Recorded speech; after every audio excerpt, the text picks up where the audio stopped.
Plus Bihar Jharkhand देख रहे हैं आप। मैं हूं आपके साथ प्रगति चतुर्वेदी। खबरों की शुरुआत करेंगे, लेकिन उससे पहले एक नजर इस वक्त की हेडलाइंस पर। उपायुक्त ने लाइब्रेरी निर्माण कार्य का किया निरीक्षण, साफ सफाई व्यवस्था का भी लिया जायजा, सफाई व्यवस्था सुनिश्चित कराने के दिए निर्देश। पाकुड़ में कोविड सुरक्षा किट का किया गया वितरण, उपायुक्त सहित कई अधिकारी रहे मौजूद। तीसरी लहर से जनता को बचाने के लिए तैयारियों में जुटी सरकार।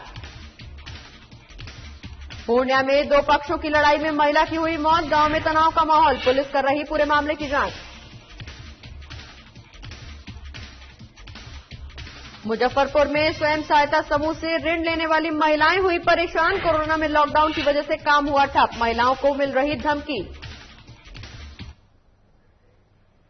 चलिए खबरों की शुरुआत करेंगे, जहां जेएमएम के केंद्रीय महासचिव सुप्रियो भट्टाचार्य ने आज केंद्र सरकार पर जमकर निशाना साधा।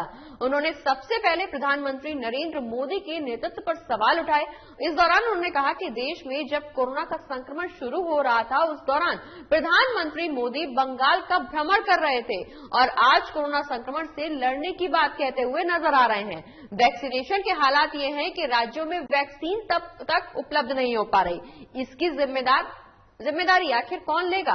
वहीं केंद्र सरकार ने 2021-2022 के बजट में 35,000 करोड़ का बजट रखा है। उसके तहत आज राज्य सरकारों को वैक्सीन क्यों नहीं दी जा रही? वहीं आगे सुप्रियो भट्टाचार्य ने कांग्रेस का भी बचाव किया।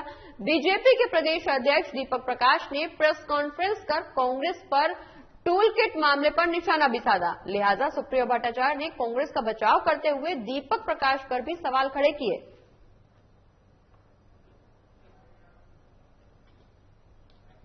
जनता पार्टी के हमारे मित्र करने का काम किया, इसलिए उनको बहुत बहुत शुक्रिया। शुरू में ही उन्होंने जिस बात को कहा, पत्रकार बंधुओं को हम लोगों ने भी खोया है, मैंने तो अपने बहुत प्रिय साथियों को खोया है, उसका गम, उसका जो भावना है, उससे हम सब जानते हैं कि हम लोग कितने मनमाहित।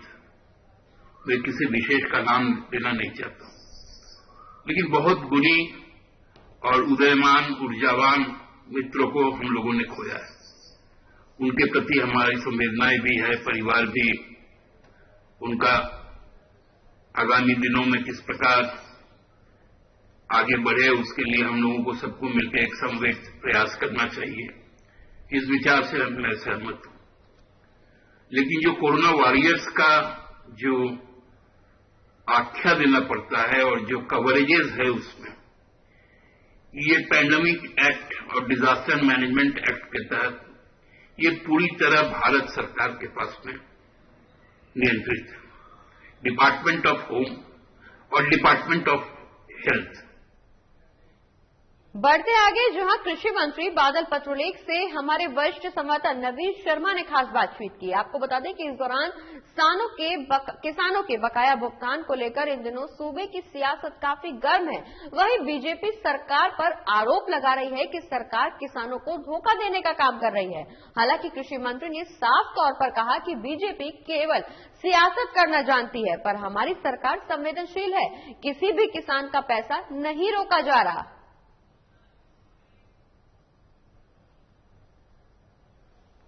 को लेकर कहीं न कहीं विवाद देखने को मिल रहा है, सियासत इस पर शुरू हो गई है। बीजेपी का आरोप है कि राज्य में कोविड की त्रासदी है और किसानों के सामने भुखमरी की स्थिति है, बावजूद इसके सरकार किसानों का पैसा नहीं दे रही है। लेकिन हकीकत क्या है, ये जानेंगे हम राज्य के कृषि मंत्री से। बादल पत्रलेख जी हमारे साथ मौजूद हैं। सच्चाई को जानते हैं कि जो आरोप है वो कितना ज्यादा सच है। क्या वाकई किसानों का भुगतान नहीं हो रहा है या कितना हो पाया है?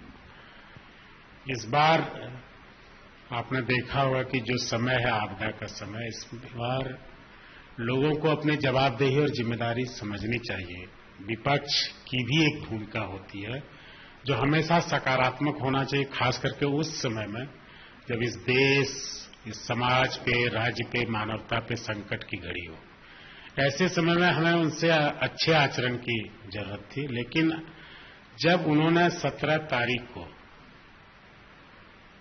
धरना के माध्यम से, वर्चुअल धरना के माध्यम से इस राज्य को बताना चाहा कि वो किसान के मामले में गंभीर हैं, तो मैं उनसे कहना चाहूंगा कि 15 तारीख को ही इस राज्य के सभी जिलों में 21 जिलों में यथा साहेबगंज में, गोड्डा में, पाकुड़ में, दुमका में, देवघर, जामताड़ा, गिरिडीह, हजारीबाग, रामगढ़, कोडरमा, धनबाद, बोकारो, रांची, खूंटी, गुमला, सिमडेगा, लोहरदगा, चाईबासा, जमशेदपुर, खरसावां, लातेहार, इन सब में 158 करोड़ 51,04,442 रुपया भुगतान के भेज दिए गए। इन लोगों ने प्रखंड स्तर से लेकर जिला स्तर, राज्य स्तर पर सभी जगह धरना दिया। मैं पूछना चाहता हूं कि जब 15 तारीख को ही पेमेंट चला गया, लोगों का पेमेंट सुनिश्चित भी होने लगा, तो क्या आप में से एक भी आदमी किसान के हितैषी नहीं थे? एक भी आदमी को जानकारी नहीं था कि जो पेमेंट आ चुका है उसके लिए हम कैसे धरना दें? इस राज्य में भ्रम की स्थिति फैलाने के में, अराजक स्थिति फैलाने में, किसान की यदि चिंता है तो जो बॉर्डर पर लाखों किसान बैठे हुए हैं उनकी बात आप क्यों नहीं मानते? सैकड़ों जाने जा चुकी है, लेकिन वहां आप संवेदनशीलता नहीं दिखाते।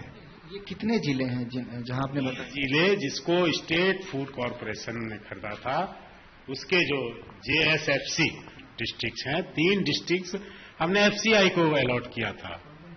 ये थे चतरा, पलामू और गढ़वा। इनको हमने दिया था। इन डिस्ट्रिक्ट ने 21 डिस्ट्रिक्ट में 21 जिलों में 103% धान की खरीद हुई, जबकि 3 जो कि गवर्नमेंट ऑफ इंडिया के अधीन FCI है उसमें मात्र 69% ही धान खरीदा। आज भी हजारों किसान SMS पाकर सेंटर्स पर धान लेके खड़े हैं और हमारे रामेश्वर उरांव साहब के विभाग ने भारत सरकार को चिट्ठी लिखी है कि एक विभाग और गठबंधन की सरकार, डॉक्टर रामेश्वर उरांव, माननीय मुख्यमंत्री हेमंत सोरेन, सभी लोग प्रतिबद्ध हैं। कुल जो है 21 जिलों में अभी तक 158 करोड़ रुपया 4,442 रुपया भेजे जा चुके हैं। ये बीजेपी का, चूंकि 15 तारीख को ही ये जा चुका है, 15 को ही जा चुका था, 17 को ये पूरे राज्य के सामने। वो क्या, मैंने ये सभी जिला का नाम आपके सामने इसलिए लिया, क्या किसी भी जिले में एक भी आदमी, एक भी नेता आपका किसान के प्रति संवेदनशील नहीं है? यदि आप रहते तो वहां के DSO से, वहां के DC से पूछते कि पैसा आया है कि नहीं, की जानकारी ली जा सकती है। जानकारी आपको कहीं एक भी आदमी को नहीं है। तो जब पैसे जा चुके तो आप किस बात के धरने दे रहे हैं? आप जाके गवर्नमेंट ऑफ इंडिया को बोलो, जहां आपकी गवर्नमेंट है, कि FCI ने 69% ही धान खरीद किया है, उससे हम बढ़ाने के लिए समय मांगे। आप वहां में कॉपरेट करो, कोऑर्डिनेट करो। आपके सांसद से बोलिए कि उस बात में हमें सहयोग करें। यहां धरना देने से क्या होगा? आपकी जहां सरकार है, जहां से हमें उम्मीद है अभी भी 3 जिले में अभी हजारों किसानों की धान की खरीदारी होनी है। आपकी तरफ से पेमेंट किया गया कि नहीं? अभी तक नहीं किया गया है। उनसे हमारा बराबर पत्राचार कर रहा है, चूंकि उसको गवर्नमेंट ऑफ इंडिया के अधीन है, वहां से हमें किया जाता है। अभी भी हमने विभागीय मंत्री जी से बात किया, अपने उनके विभागीय डायरेक्टर से बात किया, तो अभी फिर उन्होंने ज्वाइंट सेक्रेटरी और सेक्रेटरी से बात करने की बात कही है।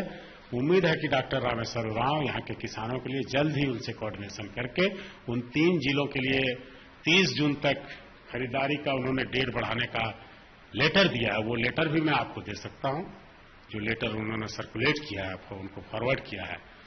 तो गंभीरता आपको वहां दिखानी चाहिए जहां सेंट्रल में आपकी सरकार है और हम उनसे कुछ अपेक्षा रखते हैं। जब हमने यहां पर सुखाड़ घोषित किया, आपने उसका कैबिनेट नहीं कराया। 102% जो है धान की खरीदारी हुई है, 103% के आसपास। सर, इनसे इतर एक सवाल है कि राज्य में कई जगहों से ये इंफॉर्मेशन आ रहा है कि कालाबाजारी हो रहा है खाद को लेकर के। रेट जो है वो कहीं ज्यादा कहीं कम, तो अलग अलग रेट पे मिल रहे हैं, तो कहीं ना कहीं किसानों को इससे खासी समस्या हो रही। तो इसके लिए क्या कुछ उपाय किए गए? जब इसको लेकर प्रत्येक साल केंद्र सरकार और राज्य सरकार के विभागीय सचिव और संबंधित लोग बैठते हैं कि इस संवेदनशील मुद्दे पर कैसे बढ़ना है, तो उनसे वहां से आता है कि आपने फिर से 2400 से 1200 कर दिया। भाई साहब, था ही जितना, फिर आपने बढ़ाया ही क्यों? और फिर बढ़ा के घटाना, ये मतलब देश में आप क्या दिखाना चाहते हैं? का 2 करना, फिर 2 का 1 कर देना और बीच में वाहवाही लेना कि बढ़े हुए दाम को। भी सुन रहे हैं कि किसानों को आपकी सरकार मुफ्त देने की बात कर रही है। 50% अनुदान पे जो पिछले साल भी था, इस साल भी। निश्चित तौर पे हमारे साथ सूबे के कृषि मंत्री बादल पत्रलेख जी मौजूद थे। जहां तक धान के क्रय के बाद भुगतान की बात हो तो उन्होंने स्पष्ट तौर पे तमाम जिलावार जो जितने आंकड़े गए हैं उसको भी गिनाया। 158 करोड़ की राशि लगभग जो है अभी 21 जिलों को दी गई है। 3 जो जिले हैं जहां से एफसीआई ने खरीदारी की थी वहां पर कई एफसीआई की तरफ से जो है बकाया अभी तक नहीं दिया गया है किसानों को। इसके लिए भी सरकार लगातार पत्राचार कर रही है। उसके बाद खाद के बारे में भी बातचीत हुई, कालाबाजारी को रोकने के लिए निर्देश दिए गए हैं। बीज इस बार 50% का योगदान जो है अनुदान माफ कीजिएगा सरकार की तरफ से दिया जा रहा है। तो लगातार सरकार संवेदनशील है, ऐसा कहना है कृषि मंत्री बादल पत्रलेख जी का। कैमरा पर्सन कुणाल के साथ नवीन शर्मा, साधना न्यूज, रांची। तो कृषि मंत्री बादल पत्रलेख को सुन रहे थे आप, जहां उनका कहना कि बीजेपी सिर्फ और सिर्फ किसानों को भ्रमित कर रही है। वहीं बीजेपी ने आरोप लगाया है कि सरकार सिर्फ और सिर्फ किसानों को धोखा देने का काम कर रही है। हालांकि इस आरोप और प्रत्यारोप में कितनी सच्चाई है ये जांच का विषय है, लेकिन इन आरोप और प्रत्यारोप के बीच में सिर्फ और सिर्फ देश का अन्नदाता किसान पिसता हुआ नजर आ रहा है। चलिए बढ़ते हैं आगे और अब रुख करेंगे सिमडेगा का, जहां जिला लाइब्रेरी को मॉडल लाइब्रेरी के रूप में विकसित करने की दिशा में काम प्रगति पर है। वहीं इस काम का उपायुक्त सुशांत गौरव ने निरीक्षण किया। आपको बता दें कि उपायुक्त ने भवन के कक्ष, हॉल सहित शौचालय के कार्यों का भी निरीक्षण किया। साथ ही उपायुक्त ने परिसर के आसपास झाड़ियों की साफ सफाई का जायजा भी लिया और समय समय पर सफाई सुनिश्चित कराने के निर्देश भी जारी किए। साथ ही उन्होंने अभियंता से इस दौरान कहा कि निर्माण कार्य में क्वालिटी वाली सामग्री का इस्तेमाल करें। साथ ही वाटरप्रूफ रंग रोगन का काम कराने की बात भी कही।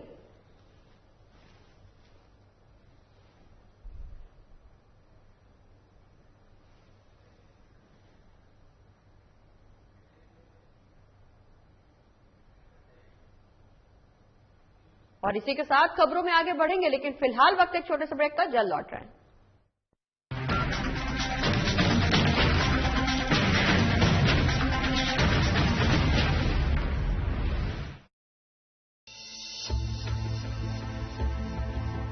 रामकृष्ण मिशन अस्पताल रांची में सेवा का एक सर्वोत्तम संस्थान। 7 दशकों से रामकृष्ण मिशन सैनिटोरियम में सभी बीमारियों का आधुनिक पद्धति से सस्ते दर पर इलाज। अस्पताल में अनुभवी डॉक्टर और कुशल नर्सें रखेंगी आपका विशेष ख्याल।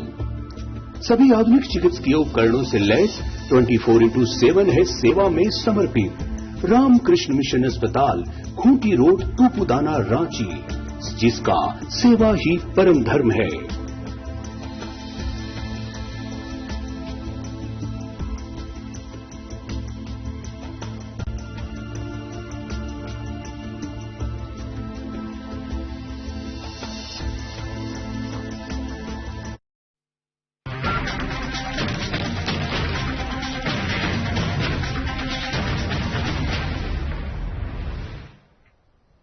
और ब्रेक के बाद एक बार फिर से रुख करेंगे खबरों का और बात अब मोकामा की करेंगे, जहां शहर के सबसे ज्यादा व्यस्त रहने वाले गंगा घाटों में शुमार तपस्वी गंगा घाट पर आज अजीब सा सन्नाटा पसरा हुआ है। आपको बता दें कि बक्सर जिले में लावारिश शवों के भीड़ ने माता गंगा के भक्तों को अंदर से हिलाकर रख दिया है। जहां कोरोना काल में लावारिश शव से श्रद्धालुओं की आस्था डोलने लगी है, वहीं तपस्वी गंगा घाट पर पसरी खामोशी मोकामा के तमाम गंगा घाटों की तस्वीर भी बयां कर रही है। आज कोरोना काल में गंगा नदी से भक्तों की दूरी लंबी हो रही है।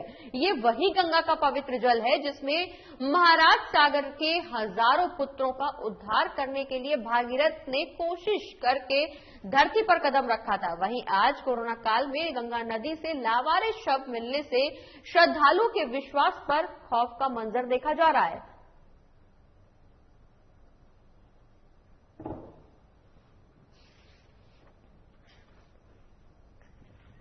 बक्सर गंगा घाट पर लाशों का ढेर मिला है। तब से मोकामा में गंगा घाटों पर स्नान करने वाले श्रद्धालुओं का अति घट गया है और यहाँ जो है सो स्नान करने से डरते हैं। ये माता गंगा का स्नान करने के लिए श्रद्धालुओं का एकदम नगण्य हो रहा है और सन्नाटा पसरा हुआ है घाट पे। तो मोकामा की ये तस्वीर, जहां सबसे ज्यादा व्यस्त रहने वाले गंगा घाट यानी तपस्वी गंगा घाट पर आज अजीब सा सन्नाटा देखने को मिल रहा है। तस्वीरों पर आप साफ तौर पर देख सकते हैं, जहां इस गंगा के पवित्र जल को लेने के लिए श्रद्धालुओं की भीड़ उमड़ी रहती थी, वहीं अब गंगा में लावारिस शवों के मिलने के बाद लोगों की आस्था भी डोलती हुई नजर आ रही है। जहां गंगा घाट पर एक अजीब सा सन्नाटा देखने को मिला। बता दें कि कोरोना संक्रमण लगातार बढ़ता जा रहा है, जिसके चलते अभी से कुछ दिन पहले इस गंगा घाट में लावारिस शवों की संख्या काफी ज्यादा देखने को मिली थी, जिसके बाद अब एक बार फिर से श्रद्धालुओं की आस्था डगमगाने लगी है। और इसी खबर पर ज्यादा जानकारी के लिए हमारे संवाददाता मुन्ना शर्मा हमारे साथ जुड़ गए। मुन्ना, गंगा जी को लेकर के लगातार श्रद्धालुओं की आस्था चरम पर देखने को मिलती थी, लेकिन अब से अगर कुछ दिन पहले की बात की जाए तो गंगा में लावारिस शवों को मिलने के बाद अब लोगों की आस्था डगमगाने लगी है। जी देखिए, निश्चित रूप से जिस प्रकार से बिहार के बक्सर में लावारिस लाशों का तांता लगा रहा, सैकड़ों की संख्या में लावारिस लाशें मिली। उसके बाद जो गंगा का किनारा है, जो गंगा का इलाका है, पटना, बाढ़, मोकामा, मुंगेर जैसे कई ऐसे सारे जो पटना गंगा किनारे बसे हुए हैं, इन इलाकों में अब लोग गंगा नदी में स्नान करने से कतरा रहे हैं। लोगों की जो आस्था है कोरोना की वजह से डगमगाने लगी है और लोग अब बहुत कम संख्या में 1-2 लोग गंगा स्नान करते देखे जा सकते हैं, लेकिन अब गंगा नदी में लोग स्नान करने से कतरा रहे हैं, खौफ खा रहे हैं कि कहीं गंगा के जल में कोरोना का जो संक्रमण है, वायरस है, उनके शरीर में न प्रवेश कर जाए, और इसीलिए लोग गंगा नदी से दूर भाग रहे हैं। बिल्कुल मुन्ना, जहां इस दौरान कोरोना संक्रमण के आंकड़ों में लगाम लगाना सरकार के लिए, केंद्र सरकार के लिए और राज्य सरकार के लिए, स्वास्थ्य विभाग के लिए एक बड़ी चुनौती था। ऐसे में जहां केंद्र सरकार लगातार लोगों से अपील कर रही थी कि गंगा को स्वच्छ रखा जाए, इसके लिए तमाम मुहिम भी छेड़ी गई, लेकिन अब कोरोना को देखते हुए जहां गंगा घाट में, गंगा में लावारिस शवों की संख्या इतनी अधिक देखने को मिली, जिसके बाद हालांकि आस्था तो डगमगा ही रही है, लेकिन साफ सफाई और स्वच्छता की भी अगर हम बात करें तो इस दौरान एक बार फिर से लोग डरे हुए नजर आ रहे हैं। जहां कोरोना का संक्रमण फैलता हुआ नजर आ रहा है, अब आस्था के साथ साथ लोगों को अपनी सुरक्षा का भी ध्यान देने की जरूरत है, जिसके चलते लोग गंगा में स्नान करने के लिए नहीं जा रहे हैं। जी देखिए, निश्चित रूप से जिस प्रकार से लावारिस शव गंगा नदी में फेंका जा रहा है, उससे लोग खौफजदा है। सफाई, गंगा नदी की सफाई तो अभी कोरोना काल में हो नहीं रही है। पूरे इलाके में गंगा नदी पूरी तरह से खतरे में तब्दील है, कहीं कोई सफाई नहीं दिखती है। ऐसे में लोग डर रहे हैं कि यह जो कोरोना वायरस है गंगा नदी में के जल में प्रवेश किया हुआ है डेड बॉडी की वजह से, तो लोग खौफ खा रहे हैं, आस्था डगमगा रही है और लोगों को खौफ पैदा हो गया, लोगों में डर पैदा हो गया है कि कोरोना उन्हें भी हो सकता है। जी बिल्कुल मुन्ना, लेकिन इस दौरान लगातार तमाम सरकारों पर एक ये भी दायित्व सौंप दिया गया है कि ये भी जिम्मेदारी निकल करके सामने आई है कि लोगों की आस्था और सुरक्षा को ध्यान में रखते हुए गंगा की साफ सफाई कैसे करवाई जाएगी।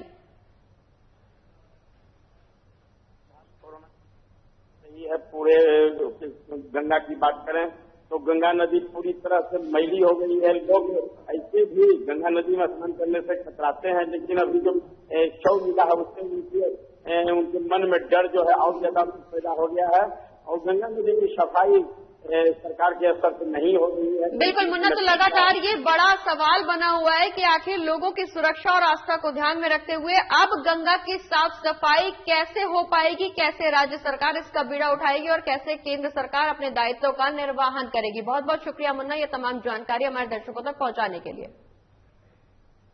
बढ़ते आगे, जहां सरकार और प्रशासन ऑक्सीजन की कमी को देखते हुए आम जनता के लिए ऑक्सीजन का प्लांट लगवा रहा है। इस महामारी को लेकर सरकार पूरी तरह से मुस्तैद है।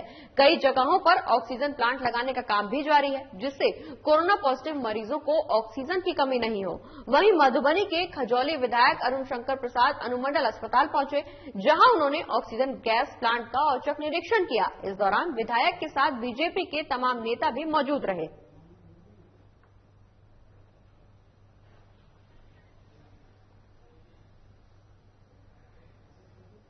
बढ़ते आगे, जहां बिहार के मोकामा से दिल दहला देने वाली एक घटना सामने आई। आपको बता दें कि नगर थाना क्षेत्र के कहायपुर गांव में एक मानसिक रूप से बीमार पिता ने अपनी 2 मासूम बेटियों को कुल्हाड़ी से काटकर मौत के घाट उतार दिया। जानकारी के मुताबिक युवक को अपनी बीवी के चरित्र पर शक था और 2 दिन पहले भी चंदन महतो ने अपनी बीवी को पीट कर मायके जाने पर मजबूर कर दिया था। इस दौरान घरों में बच्चों के साथ अकेले था वो। वहीं आज सुबह सन के पिता ने दोनों की हत्या कर दी और वहां से फरार हो गया। इस घटना की खबर पाकर मोकामा पुलिस मौके पर पहुंची, शव को अपने कब्जे में लेकर पोस्टमार्टम के लिए भेजा। आपको बता दें कि मोकामा पुलिस ने इस डबल मर्डर की तफ्तीश भी शुरू कर दी है। वहीं इस घटना के बाद से गांव में दहशत का माहौल है। चंदन महतो अपने दोनों बच्चा को कुल्हाड़ी से काट दिया है, कट्टा से काट रहा है। विवाद चल रहा था अपना पारिवारिक, इसमें पंचायती भी हुआ था। कुछ दिन पहले पति पत्नी में विवाद हुआ, पत्नी को मारपीट के भगा दिया है और आज रात में ऐसा घटना किया। और राज्य के ग्रामीण विकास विभाग के मंत्री और स्थानीय विधायक माननीय आलमगीर आलम ने पाकुड़ के परिसदन भवन में आंगनबाड़ी सेविकाओं के बीच कोविड-19 सुरक्षा किट का वितरण किया। इस मौके पर उपायुक्त कुलदीप चौधरी के साथ कई अधिकारी भी मौजूद रहे।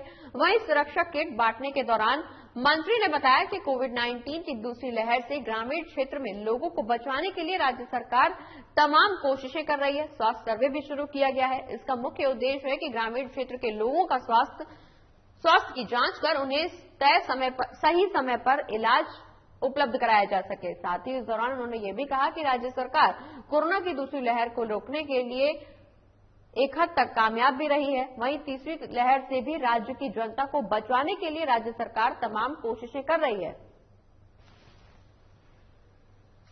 का जो पैसा था मुखिया या पंचायती राज का, उसमें हर एक पंचायत का मुखिया जो पंचायत का फंड मिलता था उससे 10% काट कर ये सब सामान दिया जाता है। और ये पाकुड़ ही नहीं, पूरे झारखंड में ही इस तरह का नियम बनाया गया है। और इसमें सबसे ज्यादा कि एक पंचायत में या एक गांव में, अगर पंचायत में अगर हम लोग देखें तो 8 से 10 आंगनबाड़ी सेंटर या गांव में 3 या 4, तो इससे क्या होगा, आंगनबाड़ी सेंटर में हम लोगों ने 3-4 सामान अभी देने की। अगली खबर देवघर से है, जहां जिले के अस्पतालों में भर्ती कोविड मरीज और परिजनों के बीच शुद्ध और ताजा भोजन उपलब्ध कराने की व्यवस्था गोड्डा सांसद निशिकांत दुबे ने की है। आपको बता दें कि उनकी सेना द्वारा भोजन सभी अस्पताल में पहुंचाया जा रहा है, जबकि इसका खर्च खुद सांसद ही उठा रहे हैं। वहीं उनकी सेना के साथी पिंटू तिवारी का कहना कि जब तक लॉकडाउन रहेगा तब तक कोविड से भर्ती मरीज और उनके परिजनों के बीच सांसद सेवा शिविर के द्वारा भोजन उपलब्ध कराया जाता रहेगा।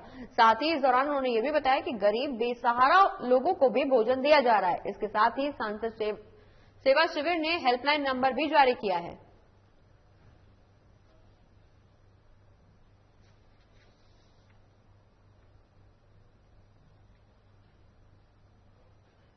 एवं उनके निर्देश से ये कोविड पेशेंट के जो भी मरीज हैं उनको भोजन पहुंचाया जा रहा है। साथ ही साथ चौक चौराहे पे जो भी ठेला चालक हैं, रिक्शा चालक हैं या दिहाड़ी मजदूर हैं या छोटे छोटे टोकरी में जो सब्जी बेचने वाले हैं, जिनको भोजन देवघर मार्केट में लॉकडाउन होने के कारण नहीं मिल पा रहा है। एक ओर जहां कोरोना का कहर जारी है, वहीं दूसरी ओर महंगाई भी चरम पर है। आपको बता दें कि मई में लगातार पेट्रोल और डीजल की कीमतों में उतार चढ़ाव देखने को मिला। जहां पेट्रोल और डीजल की कीमतों में आए उछाल से दूसरे जरूरी सामानों पर भी महंगाई का असर देखने को मिल रहा है। वहीं इस बढ़ती महंगाई से पटना के लोग भी काफी परेशान हैं। आपको बता दें कि पटना के एक पेट्रोल पंप पर लोगों से बातचीत करने पहुंचे हमारे वरिष्ठ सहयोगी अभिषेक सिंह, क्या कुछ लोगों का कहना, आइए आपको सुनवाते हैं। जहां एक ओर कोरोना कहर बढ़ पा रहा है, वहीं लगातार पेट्रोल और डीजल की बढ़ती कीमतें लोगों को परेशान कर रहा है। लगातार एक सप्ताह से पेट्रोलियम प्रोडक्ट के दामों में लगातार इजाफा हो रहा है। इसको देखते हुए पटना के लोग जो हैं काफी परेशान दिख रहे हैं। हम इस वक्त एक पटना के पेट्रोल पंप पे हैं। यहाँ आज का आपको रेट दिखाते हैं। आज जो पेट्रोल का जो रेट है 95.23 रुपए है और डीजल का रेट है 89.05 रुपए प्रति लीटर। यानी कि लगातार एक सप्ताह से जो पेट्रोलियम प्रोडक्ट है उनके दामों में वृद्धि हो रही है और लोग जो हैं काफी परेशान हैं। जहां एक और महंगाई लोगों को मार रहा है, वहीं कोरोना का भी कहर लगातार जारी है। ऐसे में पेट्रोल के दाम बढ़ जाना कहीं न कहीं लोगों के लिए चिंता का विषय है।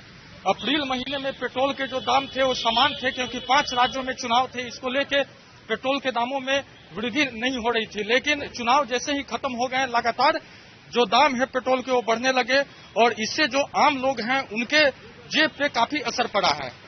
पेट्रोल का दाम बढ़ रहा है, क्या कहेंगे? चुनाव के बाद तो ये नहीं था, चुनाव आता है तो जाम हो जाता है और चुनाव के बाद ही लोग का जुर्मा स्टार्ट हो जाता है।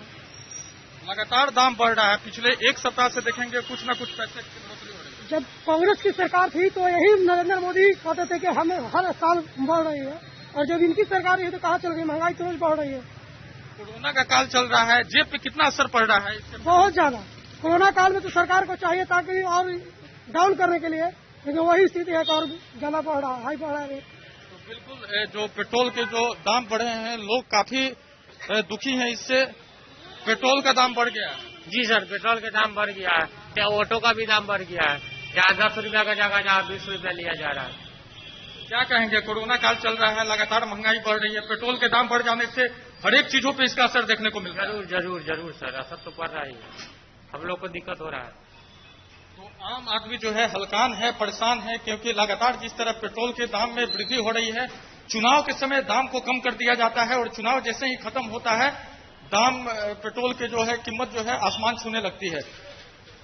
लगातार पेट्रोल का दाम बढ़ रहा है। जी सर, वो तो एकदम 3 महीने से हम लोग देख रहे हैं, हम लोग परेशान हो चुके हैं एकदम। आप लोग के जेब पे कितना असर पड़ रहा है? बहुत ज्यादा, हम लोग तो परेशान हो चुके हैं। ये कोई तरीका थोड़ी है गवर्नमेंट का। पेट्रोल का जब दाम बढ़ जाता है तो और जरूरत के सामान में आता है। ये पिछली गवर्नमेंट जो थी हम लोग की सेंट्रल गवर्नमेंट, उसमें सोनिया गांधी जी या कांग्रेस की जो सरकार थी, उन्हीं लोगों का वक्तव्य था, उन्हीं लोगों का ये जो बकाया था वो अभी मोदी जी हमारे चुका रहे हैं। तो बिल्कुल लोग जो है काफी हलकान हैं, जिस तरह पेट्रोलियम प्रोडक्ट के दाम में ये तथ्य है। जो पिछली बार जो बकाया था वो उन लोगों का अभी वो पूरा कर रहे हैं, इसलिए थोड़ा तो अपडेट करना होगा उनको।